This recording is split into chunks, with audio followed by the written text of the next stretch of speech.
Okay, so in the last class we started with the void agreements. और अभी हमें इस क्लास में पढ़ना है what are the agreements which are expressly declared to be void. तो वॉइड एग्रीमेंट्स में क्या क्या हमने पढ़ लिया था। देखो, अगर आपने एग्रीमेंट माइनर के साथ किया है तो वो वॉइड एब इनिशियो होगा। कोई भी इनकॉम्पिटेंट पर्सन के साथ किया है, agreement made by an incompetent person will be void ab initio. अब आप मेरे को ये बताओ कि इनकॉम्पिटेंट कौन है। Minor, Minor, unsound mind, or minor. disqualified by law. Yes, very good. So minor is an incompetent person, a person of unsound mind or a person disqualified by law, जैसे कि इंसॉल्वेंट या convicts. ठीक है। फिर हमने पढ़ा कि भाई agreement made under bilateral mistake of fact is also void. ये हमने फ्री कंसेंट और मिस्टेक वाले चैप्टर में पढ़ा था कि अगर दोनों ही पार्टी मिस्टेकन हैं regarding the facts of the contract तो फिर वो कॉन्ट्रैक्ट वॉइड हो जाएगा। फिर हमने लास्ट क्लास में पढ़ा एग्रीमेंट्स ऑफ विच कंसिडरेशन और ऑब्जेक्ट इज अनलॉफुल। ठीक है। तो मतलब अनलॉफुल एग्रीमेंट्स क्या होते हैं, तो हमने वो पढ़ा था कि भाई कोई अगर एग्रीमेंट फॉरबिडन बाय लॉ है, कोई अगर एग्रीमेंट ऐसा है जिसके एग्जीक्यूट होने से टैक्स लॉ जो है वो उसका कोई भी provision of law is getting defeated. फिर हमने पढ़ा कि इमोरल एग्रीमेंट्स, कोई एग्रीमेंट से अगर किसी पर्सन या प्रॉपर्टी को इंजरियस है वो भी अनलॉफुल एग्रीमेंट है। अगर कोई agreement oppose to public policy है वो भी आपका इमोरल एग्रीमेंट है। ठीक है। तो ये सारे आपके क्या थे, इमोरल सॉरी अनलॉफुल एग्रीमेंट्स। ठीक है।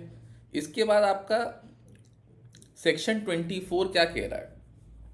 सेक्शन 24 कह रहा है कि अगर कोई ऐसा कॉन्ट्रैक्ट है जिसका कुछ पार्ट अनलॉफुल है और कुछ पार्ट लॉफुल है और दोनों को आप सेपरेट कर सकते हैं, जैसे कि वो दो एग्रीमेंट बन जाए, है ना। तो अगर वो सेपरेट हो सकता है तो जो अनलॉफुल वाला पार्ट है सिर्फ वही वॉइड होगा, जो लॉफुल वाला पार्ट है वो वैलिड रहेगा। यहां तक बात समझ में आ रही है। जैसे अगर आपने कोई कॉन्ट्रैक्ट किया कि कोई भी आपने कॉन्ट्रैक्ट किया कि अ, कि तुम मेरे को अपनी गाड़ी दे दो और अगर इंडिया मैच जीती तो मैं तुम्हें गाड़ी का तो 1 लाख रुपए दूंगा, अगर इंडिया मैच जीती तो मैं तुम्हें 1 लाख रुपए एक्स्ट्रा दूंगा, है ना। तो अब इसमें क्या है, दो पार्ट है, एक वेजरिंग कॉन्ट्रैक्ट है और एक कार का कॉन्ट्रैक्ट है। तो कार वाला तो वैलिड है लेकिन वेजरिंग वाला आपका वॉइड हो जाएगा। यहां तक बात समझ में आ रही है, यस और no. Is my voice Audible.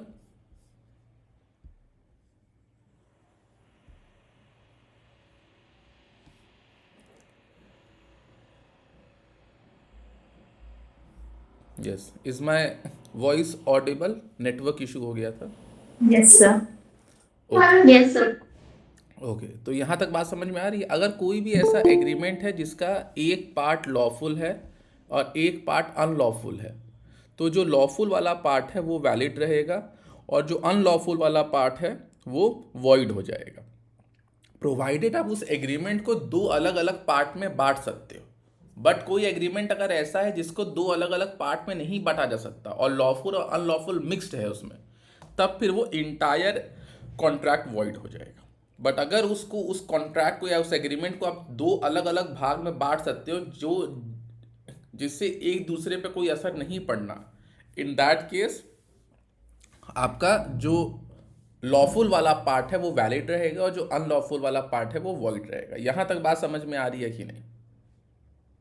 Okay, किसी को कोई डाउट अब तक। ओके, अब आप देखो, agreement made without consideration is void, है ना। ये भी है, ये हमने ऑलरेडी पढ़ा हुआ है। इसके 3 एक्सेप्शन थे। अगर कोई एग्रीमेंट में कंसिडरेशन नहीं है तो वो वॉइड है। इसके 3 एक्सेप्शंस थे। क्या थे वो 3 एक्सेप्शंस, कौन बताएगा। Love and affection. यस, और Time by death. यस, और थर्ड वाला, एनी वन एल्स, थर्ड वाला कौन बता पाएगा। एक आपने कहा नेचुरल लव एंड अफेक्शन में कोई कॉन्ट्रैक्ट हो, एक आपने कहा टाइम बार डेट, एक एक्सेप्शन और है, कौन बताएगा वो?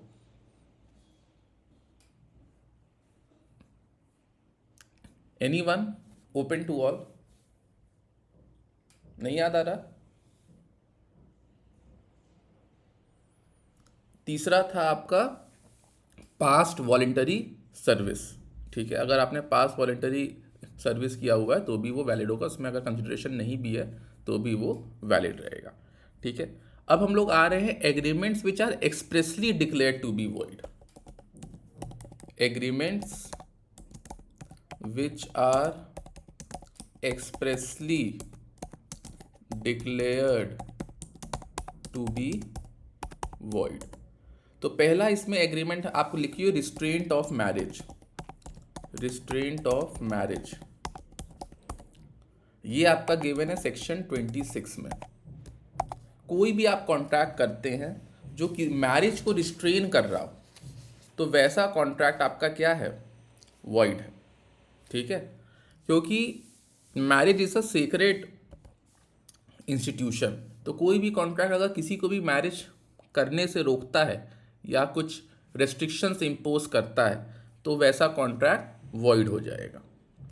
ठीक है, यहाँ तक बात समझ में आई? लेकिन अगर कोई माइनर का मैरिज हो रहा है उसको रोकने के लिए कॉन्ट्रैक्ट हो सकता है, वो वैलिड रहेगा, क्योंकि मैरिज हमेशा मेजर्स में होनी चाहिए। माइनर का अगर मैरिज करें तो आप चाइल्ड मैरिज एक्ट के तहत आ जाएंगे ना, तो इसीलिए कॉन्ट्रैक्ट में अगर आपने माइनर के मैरिज के लिए कोई कॉन्ट्रैक्ट किया कि माइनर का मैरिज नहीं करना है तो वैसा कॉन्ट्रैक्ट वैलिड है। बट अगर आपने किसी के साथ कॉन्ट्रैक्ट किया है कि इस मेजर का, इस पर्सन का शादी नहीं करना है, इसके लिए मैं आपको पैसे दे रहा हूँ, है ना, तो ये कॉन्ट्रैक्ट वॉइड है। लेट से ए ने कहा बी को कि तुम कहीं शादी मत करना, तुमको मैं 1 लाख रुपए दे रहा हूँ, तो ऐसा कॉन्ट्रैक्ट क्या है? वॉइड। ठीक है, मान लो अगर बी ने शादी कर लिया तो ए कोर्ट नहीं जा सकता कि भाई इसने कॉन्ट्रैक्ट ब्रीच किया, है ना, तो contract which is restraining the marriage is void. अगर आपने किसी के साथ कॉन्ट्रैक्ट किया है कि तुमको इस पर्टिकुलर पर्सन से शादी करनी है तो वो वैलिड रहता है, क्योंकि यहाँ पे आप शादी करने से रोक नहीं रहे हो। ठीक है, ठीक है, वो कॉन्ट्रैक्ट वैलिड है। अगर ए ने कॉन्ट्रैक्ट किया बी से कि you have to marry my daughter, तो वो कॉन्ट्रैक्ट आपका वैलिड है।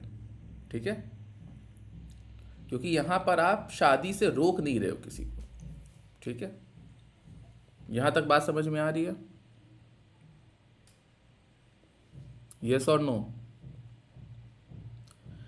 इसके बाद ये Yes, sir. Agreement Yes, sir. Expressly declare किया गया है वॉइड। एक और क्या है? Agreement in restraint of trade. Agreement in restraint of trade, आप किसी के साथ ये कॉन्ट्रैक्ट नहीं कर सकते कि भाई तुम बिजनेस मत करना, है ना। लेट से आपने किसी के साथ कॉन्ट्रैक्ट किया, आपकी एक दुकान है बहुत अच्छी, है ना, मिठाई की दुकान, आपने किसी के साथ कॉन्ट्रैक्ट किया कि भाई तुम इस एरिया में मिठाई की दुकान मत खोलना, तो ये ऐसा कोई भी एग्रीमेंट वॉइड है। ठीक है, इसके एक्सेप्शंस हैं, इसके बहुत से एक्सेप्शंस हैं, वो मैं अभी आपको बताऊंगा। बट इन जनरल अगर आपने किसी के साथ भी एग्रीमेंट किया जो उसको कोई बिजनेस, ट्रेड या प्रोफेशन करने से रोकता है तो वैसा कॉन्ट्रैक्ट क्या होगा? वॉइड हो जाएगा। यहाँ तक बात समझ में आ रही है? ये कहाँ गिवन है? सेक्शन 27 में। सेक्शन 27 में गिवन। ठीक है, अगर आपने किसी के साथ भी एग्रीमेंट किया जो उसको बिजनेस, ट्रेड या प्रोफेशन करने से रोकता है, भले ही आपको कोई इसमें फ़ायदा हो, आपकी बहुत अच्छी मिठाई की दुकान, आपको लग रहा है ये बंदा मिठाई की दुकान खोलेगा तो शायद मार्केट इसकी ओर चला जाएगा, है ना, तो आपने उसके साथ पहले ही कॉन्ट्रैक्ट कर लिया कि भैया तुम यहाँ पे मिठाई की दुकान नहीं खोलोगे, तो यहाँ पे ये क्या हो जाएगा? ये वॉइड कॉन्ट्रैक्ट, वो चाहे तो खोल सकता है। लेकिन इसके एक्सेप्शंस क्या हैं, है ना, तो पहला एक्सेप्शंस लिखिए, एक्सेप्शंस, एक्सेप्शंस टू सेक्शन, ये आपका इंपॉर्टेंट है। ठीक है, ये वाला आपके एग्जाम्स में आ सकता है। Restraint of trade, agreement in restraint of trade, ये आ सकता है एग्जाम। एक्सेप्शन टू सेक्शन 27, वो एक्सेप्शन क्या है? पहला, sale of goodwill, sale of goodwill. ठीक है, अब इस केस में क्या बता रहा हूँ, जैसे कि मान लीजिए अगर एक सेलर है, उसका बिजनेस का ब्रांड अच्छा बन गया है और वो अपना बिजनेस बेच रहा है दूसरे को, ठीक है। तो भाई अगर वो अपना बिजनेस दूसरे को बेच रहा है तो अब वो बायर बिजनेस चलाएगा सेम ब्रांड के अंडर में। तो बायर चाहे तो बोल सकता है कि भाई आपका बिजनेस मैं खरीद रहा हूँ, आपकी गुडविल मैं खरीद रहा हूँ, है ना। लेकिन अब आप सिमिलर बिजनेस नहीं करोगे इस एरिया में। अनरीजनेबल रिस्ट्रिक्शन नहीं लगाना है, बट वो ये जरूर बोल सकता है कि आप इस एरिया में नहीं करोगे। लेट्स से मैं आपको छोटा एग्जांपल देता हूँ। हल्दीराम का मान लीजिए एक लोकेलिटी में हल्दीराम का शॉप है, ओरिजिनल हल्दीराम, ठीक है। अब वो लोग अपनी बिजनेस बेचना चाहते हैं, तो हल्दीराम का तो ब्रांड बन चुका है, उन्होंने बिजनेस अपना किसी को बेचा। तो वो बायर ये बोल सकता है कि भाई देखो, जिस एरिया में मैं बिजनेस आपका शॉप खरीद रहा हूँ और मैं बिजनेस करने वाला हूँ, उस एरिया में आप सिमिलर बिजनेस मत करना, ठीक है। तो ऐसा कोई क्लॉज वॉइड नहीं होगा, क्योंकि वो उसका गुडविल खरीद रहा है, उसका ब्रांड खरीद रहा है, तो वो चाहेगा कि मार्केट में उसका कंपटीशन उतना इफेक्ट ना हो, लेकिन रीजनेबल होना चाहिए। मतलब कब तक, 2 साल तक या सेम लोकेलिटी में, आप पूरे इंडिया में अपना बिजनेस करो, है ना, लेकिन इस लोकेलिटी पे आप मत करो। तो ये रीजनेबल है। अगर वो ये बोले कि मैं आपका गुडविल खरीद रहा हूँ, अब आप पूरे भारत में मिठाई की दुकान नहीं खोल सकते, है ना, तो ये थोड़ा अनरीजनेबल है, ये वॉइड हो जाएगा। तो अगर कोई रीजनेबल रेस्ट्रिक्शन रख रहा है in case he is buying the goodwill, तो बायर रख सकता है, ठीक है। जैसे कि मैं फिर से रिपीट कर रहा हूँ, अगर सेलर है, उसका लेट से एक मिठाई का बड़ा अच्छा दुकान है, ठीक है, उसकी ब्रांड बन चुकी है, ठीक है। अब उसकी ब्रांड बन चुकी है, अब वो अपनी ब्रांड को बेच रहा है। मान लीजिए काशी मिठाई वाला नाम है उसका, काशी मिठाई वाला। अब काशी मिठाई वाले का जो है अच्छा मार्केट बन चुका है उस लोकल एरिया में, उसने अपनी काशी मिठाई वाला, किससे लोग जानते हैं उसको, अब उसने वो दुकान बेच दी। अब वो जब दुकान उसने बेच दी, तो बायर चाहे तो बोल सकता है काशी मिठाई वाले से कि भाई इस एरिया में अब दोबारा तुम दुकान मत खोलना, क्योंकि अब मैं यहाँ पे मिठाई चलाऊंगा। लेकिन काशी मिठाई वाले से अगर बायर बोले कि तुम पूरे भारत में अपनी मिठाई की दुकान नहीं खोल सकते, तब वो अनरीजनेबल हो जाएगा, वैसा कोई एग्रीमेंट वॉइड हो जाएगा, वो इस एक्सेप्शन में नहीं आएगा। बट अगर वो बोलता है इस एरिया में मत खोलना क्योंकि मैं आपका गुडविल खरीद रहा हूँ, तो ये वैलिड रहेगा। यहाँ तक बात समझ में आई, ठीक है। तो इन जनरल क्या है, आप किसी के साथ ऐसा एग्रीमेंट नहीं कर सकते जो उसको बिजनेस, ट्रेड या प्रोफेशन करने से रोकता हो। लेकिन अगर आपने किसी का गुडविल खरीदा, किसी का ब्रांड खरीदा है, तो बायर चाहे तो सेलर को बोल सकता है कि भाई अब मैंने आपका ये ब्रांड खरीद लिया, अब आप सिमिलर बिजनेस मेरे लोकेलिटी में मत करना, ठीक है। यहाँ तक बात समझ में आ गई। दूसरा है आपका partnership, partnership agreements, partnership agreements. देखिए पार्टनरशिप एग्रीमेंट्स बहुत से ना पार्टनरशिप एक्ट से भी गवर्न होता है। पार्टनरशिप एक्ट 1932, ठीक है, उसमें साफ साफ लिखा हुआ है कि अगर कोई पार्टनर पार्टनरशिप फर्म में है, तो वो फर्म का बिजनेस खुद नहीं कर सकता जब तक वो पार्टनरशिप फर्म में है। तो यहाँ पे क्या है, ये ऐसा, ये एक्सेप्शन में आ गया, क्योंकि आपने तो पढ़ा था कॉन्ट्रैक्ट में कि भाई कोई भी किसी को बिजनेस करने से नहीं रोक सकता, बट ये पार्टनरशिप पे अप्लाई नहीं होती। अगर पार्टनरशिप फर्म में आप हो, आप पार्टनर हो, तो आप फर्म का सिमिलर बिजनेस अपना नहीं कर सकते, ठीक है। इनफैक्ट अगर आपने फर्म छोड़ भी दी है तो भी आप कुछ समय के लिए वो बिजनेस नहीं कर सकते, बट वो रीजनेबल टाइम होना चाहिए, ठीक है। बात समझ में आ रही है। अगर आप रिटायर कर गए हो तो भी आप कुछ टाइम के लिए वो बिजनेस नहीं कर सकते। बात समझ में आ रही है।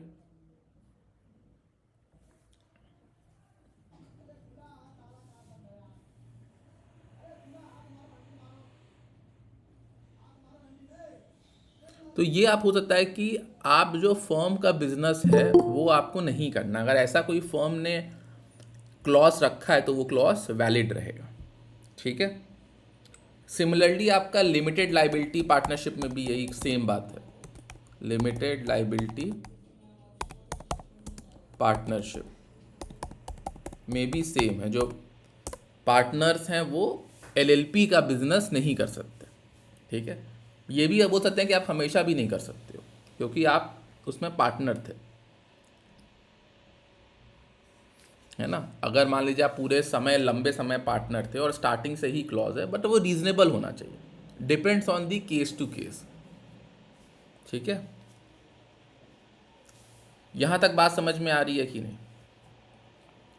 तो Yes, ये sir. सारे एक्सेप्शंस आपके कॉन्ट्रैक्ट एक्ट में ही 3 एक्सेप्शंस बताए हुए हैं, sale of good, partnership act और लिमिटेड लाइबिलिटी पार्टनरशिप। जनरल क्या कहता है सेक्शन 27 की कोई भी एग्रीमेंट अगर रिस्ट्रेंट ऑफ ट्रेड में हुआ है तो वो वॉइड होगा, लेकिन इसके एक्सेप्शंस हैं, सेल ऑफ गुड विल का है, पार्टनरशिप एग्रीमेंट्स का है और लिमिटेड लाइबिलिटी पार्टनरशिप एग्रीमेंट्स का है। अब बहुत सा ना जुडिशरी कोर्ट ने भी बहुत से एक्सेप्शंस बताए हैं कि यहाँ पर भी ये वॉइड नहीं होगा, ठीक है। तो जुडिशियल इंटरप्रिटेशन क्या है, उन्होंने भी बहुत से ऐसे पॉइंट्स दिए हैं जहाँ पे वो सेक्शन 27 के तहत वॉइड नहीं होगा, जुडिशियल इंटरप्रिटेशन। ये 3 एक्सेप्शन तो आपका कॉन्ट्रैक्ट एक्ट में ही है, ये आपका जुडिशियल इंटरप्रिटेशन बता रहा हूँ। पहला क्या है, ट्रेड कॉम्बिनेशन, इसका मतलब बताता हूँ।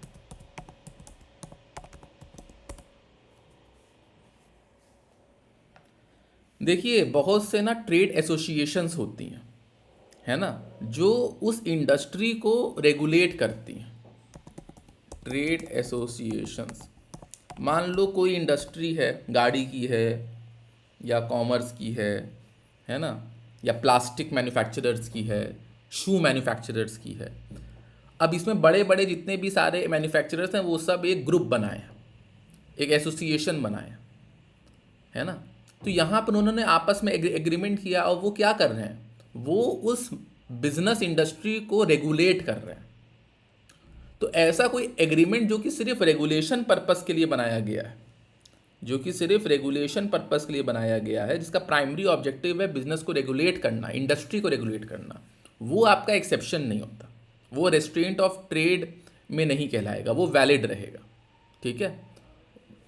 तो ये एक्सेप्शन आपका ट्रेड एसोसिएशंस का जुडिशरी ने दिया है कि अगर कोई एग्रीमेंट कर रहा है एसोसिएशन बनाने के लिए तो ये आपका रेस्ट्रेंट ऑफ ट्रेड में नहीं आएगा। लेकिन अगर आप एसोसिएशन बना के और किसी प्लेयर को आने ही नहीं दे रहे हो या आप उनको रोक रहे हो बिजनेस करने के लिए, तब वो वॉइड हो जाएगा। आपको सिर्फ एसोसिएशन बनाना है ट्रेड को रेगुलेट करने के लिए, ठीक है। बात समझ में आ रही है? अगर आप एसोसिएशन बना के कंपटीशन में एडवर्स इफेक्ट डालते हो, किसी को आने नहीं देते हो, तब फिर वो वॉइड होगा। क्योंकि ये रेस्ट्रेंट ऑफ ट्रेड क्यों बनाया, क्यों बोला गया ऐसा एग्रीमेंट वॉइड होगा? कभी सोचा है कि भाई आप किसी को बिजनेस करने से रोक नहीं सकते? क्यों? क्योंकि इससे मोनोपोली क्रिएट ना हो, कंपटीशन रहे मार्केट में, तो कस्टमर्स को प्राइस अच्छा मिलेगा।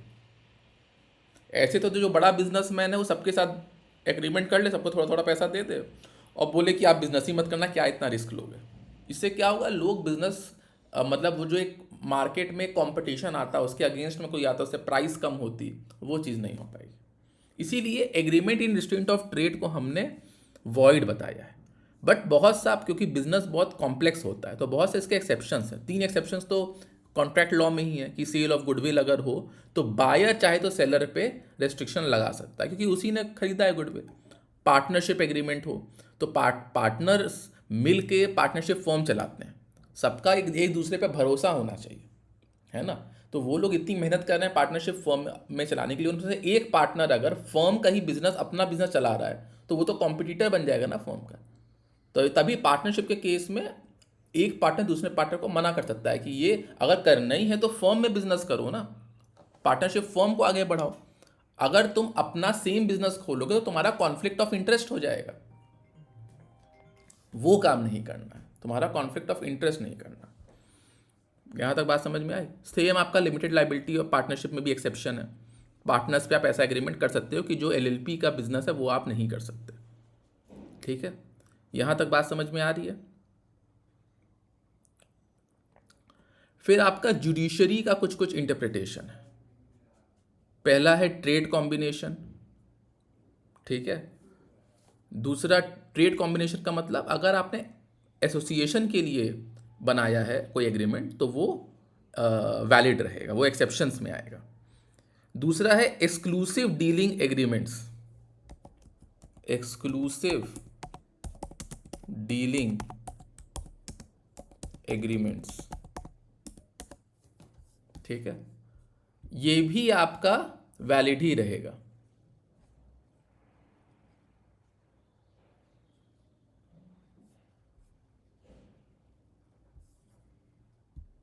ठीक है, एक्सक्लूसिव डीलिंग एग्रीमेंट्स ये भी आपका वैलिड रहेगा।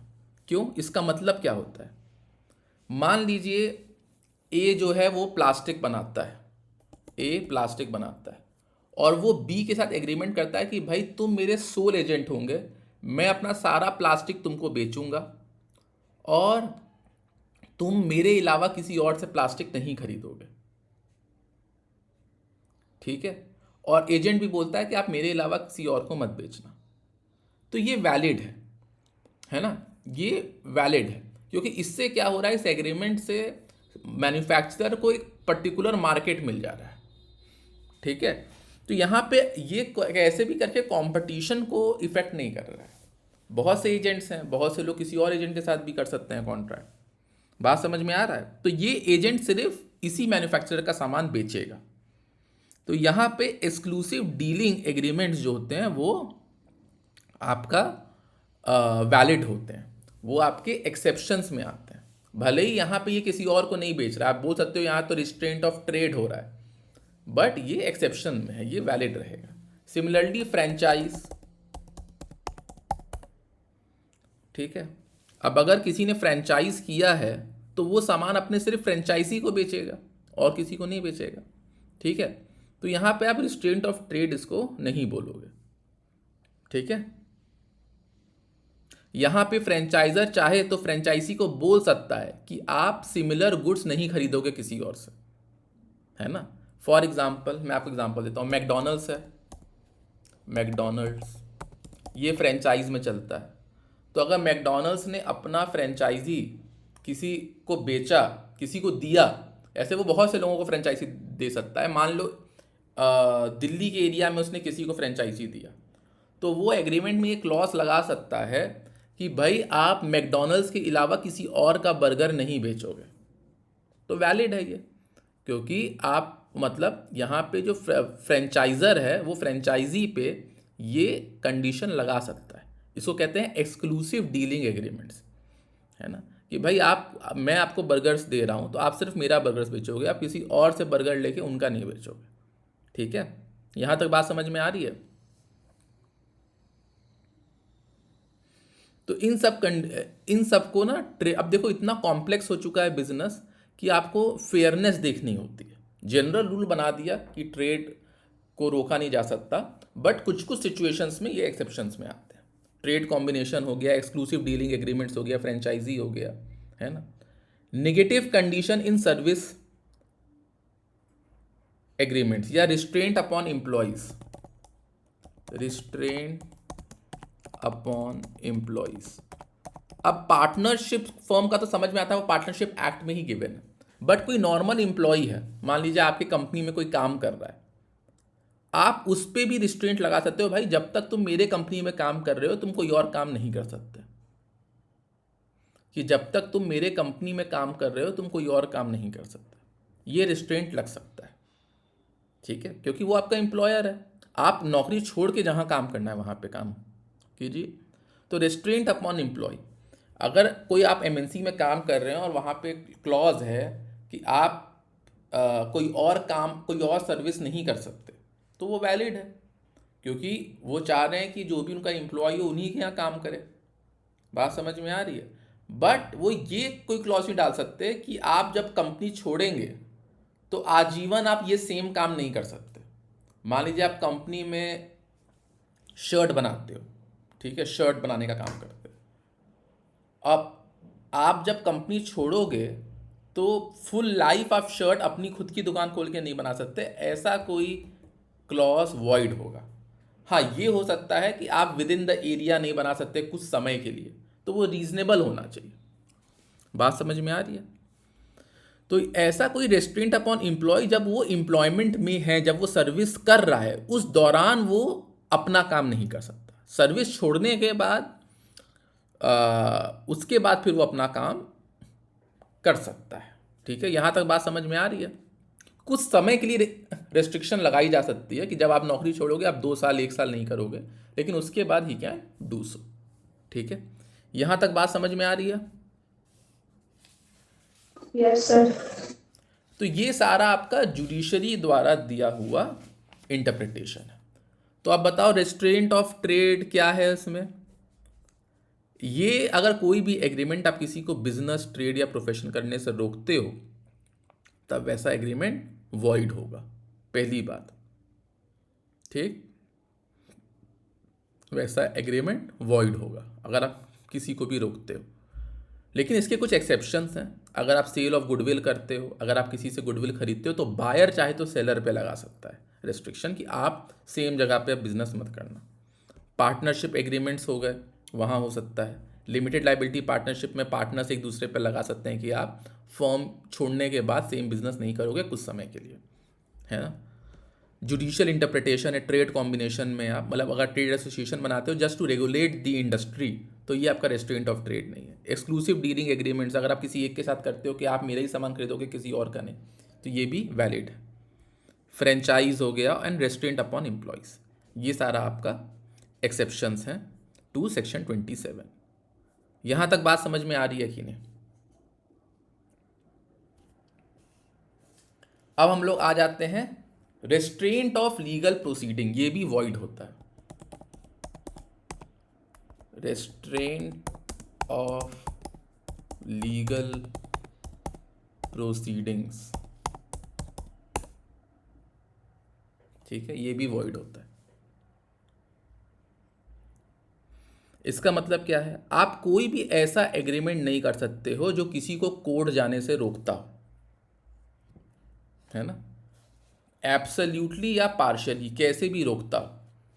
मान लीजिए आपने एग्रीमेंट किया कि भाई ये हम आपसे एग्रीमेंट कर रहे हैं, बट अगर कोई भी कॉन्फ्लिक्ट हो तो आप कोर्ट नहीं जा सकते। तो कोई भी एग्रीमेंट जो किसी को कोर्ट जाने से रोके वो वॉइड है। ठीक है, अब मान लीजिए ऐसा भी है कि अगर कोई कॉन्ट्रैक्ट है, अब उसका ब्रीच कोई करता है, तो आपके पास एक लिमिटेशन एक्ट है। जब मैंने टाइम बार डेट पढ़ाया था तब मैंने पढ़ाया था ना आपको, लिमिटेशन एक्ट है, जिसमें हर एक चीज़ का टाइम पीरियड दिया है कि आप कब तक कोर्ट जा सकते हो। तो कॉन्ट्रैक्ट के ब्रीच होने के बाद आपके पास 3 साल तक का समय होता है कि आप कोर्ट जा सकते हो। बट कोई अगर कॉन्ट्रैक्ट में ही एग्रीमेंट रखे कि भाई अगर कॉन्ट्रैक्ट का ब्रीच हुआ, एग्रीमेंट में ही क्लॉज हो कि अगर कोई कॉन्ट्रैक्ट का ब्रीच हुआ, अगर कोई उसी में क्लॉज रखे कि कोई कॉन्ट्रैक्ट का अगर ब्रीच हुआ, तो उस केस में आपके पास सिर्फ 6 महीने का टाइम है कोर्ट जाने का। अगर कोई कॉन्ट्रैक्ट का ब्रीच हुआ तो सिर्फ 6 महीने का टाइम है कोर्ट जाने का। तो ये ऐसा कोई भी क्लॉज वॉइड होगा। Why? Because it is curtailing or limiting the legal action. It is limiting or curtailing the legal action. It is limiting or curtailing the legal action. यहाँ तक बात समझ में आ रही है?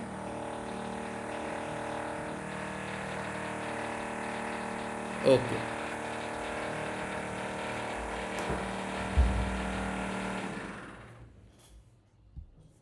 ठीक है, इट इज लिमिटिंग और कर्टेलिंग द लीगल एक्शन, तो ये भी आपका वॉइड होगा। आपको ये बात मेरी समझ में आई? मान लो अगर कॉन्ट्रैक्ट ब्रीच हुआ, आपके पास 3 साल तक का टाइम है लिमिटेशन एक्ट के तहत जाने का। लेकिन अगर आपका कॉन्ट्रैक्ट में ही क्लॉज है कि आप सिर्फ 6 महीने ही आपके पास टाइम है जाने का, तो ये क्या कर रहा है, ये लिमिट कर रहा है ना भाई। लॉ तो आपको 3 साल का समय देता है, आप एक अपना एग्रीमेंट डाल के उसमें कह रहे हो कि नहीं अगर ब्रीच हुआ तो आप 6 महीने ही सिर्फ कोर्ट जा सकते हो। तो ऐसा कोई कर्टेलमेंट भी वॉइड है। समझ में आ रहा है कि नहीं? सर यस और नो? कोई डाउट है किसी को? पक्का समझ में आ रहा है? ओके, यहां तक बात हो गई। अब इसके क्या एक्सेप्शंस हैं? इसके भी कुछ एक्सेप्शंस हैं। पार्टीज ये बोल सकती हैं कि अगर हमारे बीच में कोई कॉन्फ्लिक्ट हुआ या कोई ने किसी ने कॉन्ट्रैक्ट ब्रीच किया तो हम कोर्ट नहीं जाएंगे, हम आर्बिट्रेशन पे जाएंगे। आर्बिट्रेशन, ये भी कोर्ट्स ही होते हैं बट ये आउट ऑफ दी कोर्ट होते हैं, क्योंकि जनरल कोर्ट में बहुत समय लग जाता है, वहाँ पे बहुत पेंडिंग केसेस होते हैं। तो बिजनेस के लिए बेटर और जल्दी सोल्यूशन लाने के लिए आर्बिट्रेशंस बने हैं, ठीक है। अगर मान लो एग्रीमेंट में दिया हुआ है कि अगर हमारा कोई भी झगड़ा हुआ तो हम कोर्ट नहीं जाएंगे, हम आर्बिट्रेशन या मीडिएशन पे जाएंगे, तो ये आपका रेस्ट्रेनिंग द लीगल प्रोसीडिंग नहीं है, ठीक है, ये वैलिड रहेगा। क्योंकि यहाँ पे रेमेडी है, अगर आपका कोई भी कन्फ्लिक्ट हुआ या ब्रीच हुआ तो आप कोर्ट ना जाके आप आर्बिट्रेशन पे जाइए।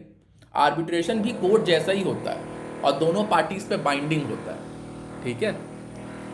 तो ये आपका वैलिड है। और इसमें काम क्या होता है, फ़ायदा क्या होता है कि जल्दी फैसला आ जाता है, स्पीडी होता है। कोर्ट्स में आपका बहुत टाइम लग जाएगा, ठीक है। ऐसा भी एग्रीमेंट हो सकता है कि अगर मान लो कोर्ट से जो भी फैसला आया, आप क्लॉज डाल सकते हो कि आप अपील में नहीं जाओगे। अगर कोर्ट ने एक फैसला दे दिया तो आप क्लॉज डाल दो कि भाई हम अपील में नहीं जाएंगे, हम हाई कोर्ट या सुप्रीम कोर्ट नहीं जाएंगे। तो ये भी क्लॉज वैलिड है। Not to file appeal, not to file appeal, ये आपका रिस्ट्रेंट ऑफ लीगल प्रोसीडिंग में नहीं आएगा, ठीक है, ये वैलिड रहेगा। क्योंकि देखिए आप कोर्ट तो गए, अब कोर्ट ने जो फैसला दे दिया वो आपको बाइंड है, आप हायर कोर्ट्स पे ना अपील करें, इसके लिए एग्रीमेंट में क्लॉज हो सकता है, ठीक। यहां तक बात समझ में आ रही है? अगर आपके एग्रीमेंट में कोई ऐसा क्लॉज है जिससे आपको सेलेक्ट करना है, selecting one of the two, selecting one of the two equally competent court, equally competent court, ठीक है, selecting one of the two equally competent court, तो ये भी वैलिड है। मान लीजिए कॉन्ट्रैक्ट है, ए मुंबई से है, बी दिल्ली से है, तो अब मुंबई का भी कोर्ट में ये आ सकता है, दिल्ली के भी कोर्ट में ये आ सकता है, मुंबई के भी कोर्ट में आ सकता है और दिल्ली के भी कोर्ट में आ सकता है। आपने बोला अगर हमारा कॉन्फ्लिक्ट हुआ तो हम दिल्ली के कोर्ट में जाएंगे, है ना, तो ये वैलिड है। आप कोर्ट जाने से मना नहीं कर रहे, आपने बस क्लॉज ये डाला है कि हम इस पर्टिकुलर कोर्ट जाएंगे। यहां तक बात समझ में आई कि नहीं? Yes sir. Okay, I think बहुत डिस्टर्बेंस हो रहा है, ऊपर कंस्ट्रक्शन का काम चल रहा है, सो बस ये टॉपिक ख़त्म ही होने वाला है। यहाँ तक बात समझ में आ गई? Yes, sir. Agreements expressly declared to be void में क्या क्या आपने पढ़ लिया? रिस्ट्रेंट ऑफ मैरिज पढ़ लिया, agreement in restraint of trade पढ़ लिया, agreement in restraint of legal proceeding पढ़ लिया। अब हमारा है अनसर्टेन एग्रीमेंट्स, ठीक है, ये आपका सेक्शन 29 पर है। अनसर्टेन एग्रीमेंट्स ये भी वॉइड होते हैं, जिसमें क्लैरिटी ना हो, जिस एग्रीमेंट में क्लैरिटी ना हो। आपने एग्रीमेंट किया कि मैं 100 टन्स ऑफ ऑयल खरीदूंगा, अब कौन सा तेल खरीदूंगा, किस क्वालिटी का तेल खरीदूंगा, किस टाइप का ऑयल खरीदूंगा, कुछ पता नहीं है, तो ये वॉइड है। आपने एक अजीब सा एग्रीमेंट किया कि I will by your white horse for ₹500 और ₹1000। मान लो एग्रीमेंट का क्लॉज है I will buy horse for ₹500 और ₹1000। अब इसमें समझ में नहीं आ रहा है ना कि भाई 500 में खरीदेगा कि 1000 में खरीदेगा, तो इस एग्रीमेंट के टर्म्स क्लियर ही नहीं है ना। अगर इसमें साइन हो भी गया है तो भी ये वॉइड है, क्योंकि इसके टर्म्स ही क्लियर नहीं है, अनसर्टेन एग्रीमेंट है। यहां तक बात समझ में आ रहा है? इसका कोई मीनिंग ही नहीं निकल सकता।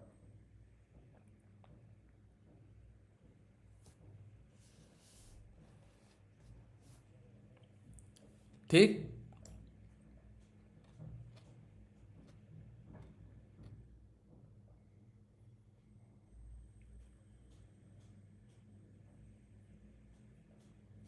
यहां तक बात समझ में आ गई।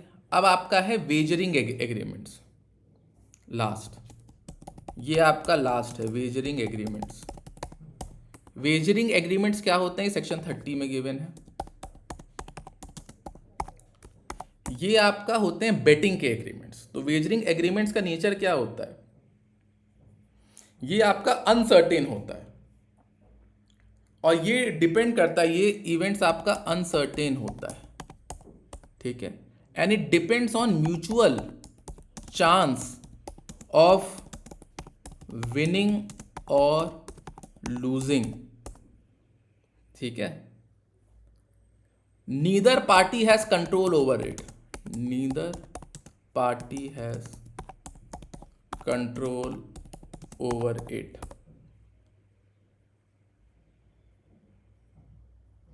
और प्रॉमिस मनी में हुआ है, promise is in money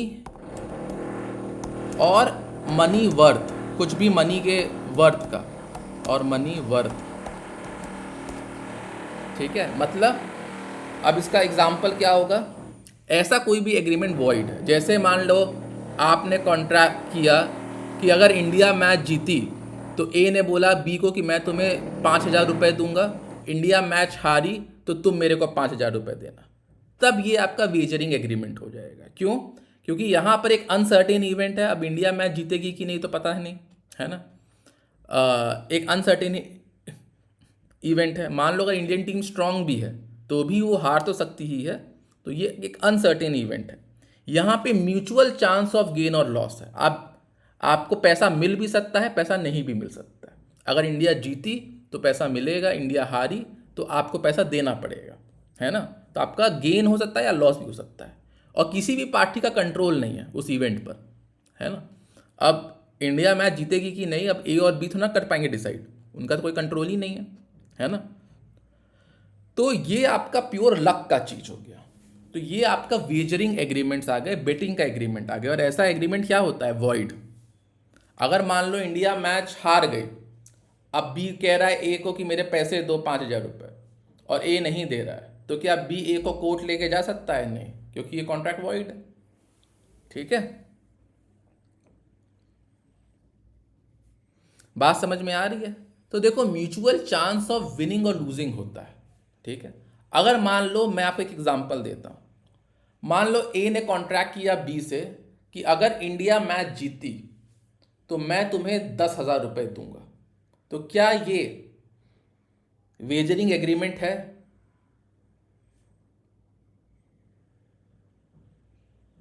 anyone? Repeat करना क्वेश्चन। अगर ए ने बी से कहा कि अगर इंडिया मैच जीती तो मैं तुम्हें 10,000 रुपये दूंगा, क्या ये वेजरिंग एग्रीमेंट है, बेटिंग है? Yes sir. Anyone else? गीतिका, आस्था, जिज्ञासा, मेघना? No sir. क्यों, ये बेटिंग क्यों नहीं है आस्था? नहीं सर, बेटिंग एग्रीमेंट है। ये बेटिंग एग्रीमेंट है, ओके। देखो, ये बेटिंग एग्रीमेंट नहीं है। मैंने क्या बोला, म्यूचुअल चांस ऑफ विनिंग और लूजिंग होना चाहिए। इस एग्रीमेंट में क्या है कि अगर इंडिया मैच जीती तो मैं आपको 10,000 रुपये दूंगा, लेकिन इंडिया मैच हारी तो वो मेरे को पैसा नहीं दे रहा ना, दोनों होना चाहिए। अगर जीती तो मैं दूंगा, अगर हारी तो आप मेरे को दोगे पैसा। तो यहां पे ये सेकेंड ऑप्शन नहीं फुलफिल हो रहा, म्यूचुअल चांस ऑफ विनिंग और लूजिंग। बात समझ में आ रहा है? ये एक कंटिंजेंट हो गया, कंटिंजेंट एग्रीमेंट, जो कि एक फ्यूचर अनसर्टेन चीज पे डिपेंड करता है, बट ये वेजरिंग नहीं कहलाएगा। बात समझ में आई? बेटिंग कब होगी? जब कोई आउटकम में आपका म्यूचुअल चांस ऑफ विनिंग और लूजिंग हो। जैसे अगर ए ने बोला बी से कि भाई इंडिया मैच जीती तो मैं 10,000 रुपये दूंगा, और इंडिया अगर हारी तो तुम मेरे को 10,000 रुपीज दोगे, तब ये क्या होगा? ये वेजरिंग एग्रीमेंट होगा। यहां तक बात समझ में आई? Yes, sir. चलो, विद दिस हमारा ये agreement expressly declared to be void complete हो रहा है। अब मैं आप लोगों से एक एक करके पूछ रहा हूँ, मैं नाम लूंगा, आप लोग बताना कौन कौन से agreements expressly declared to be void है जो हमने आज की क्लास में पढ़ा है। गीतिका आप बताओ। Sir, first is restraint of trade. Restraint of trade आप बोल रहे हो। मेघना आप बताओ।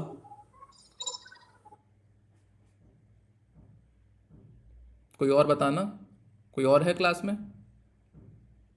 एक रिस्ट्रेंट ऑफ ट्रेड हो गया, और मैंने 5-6 बताए हैं। Restraint of marriage. Agreement restraint of in marriage, restraint of marriage. Marriage. ठीक है, agreement in restraint of marriage हो गया। और third, anyone? Anyone third point क्या बताया था? जल्दी बताओ।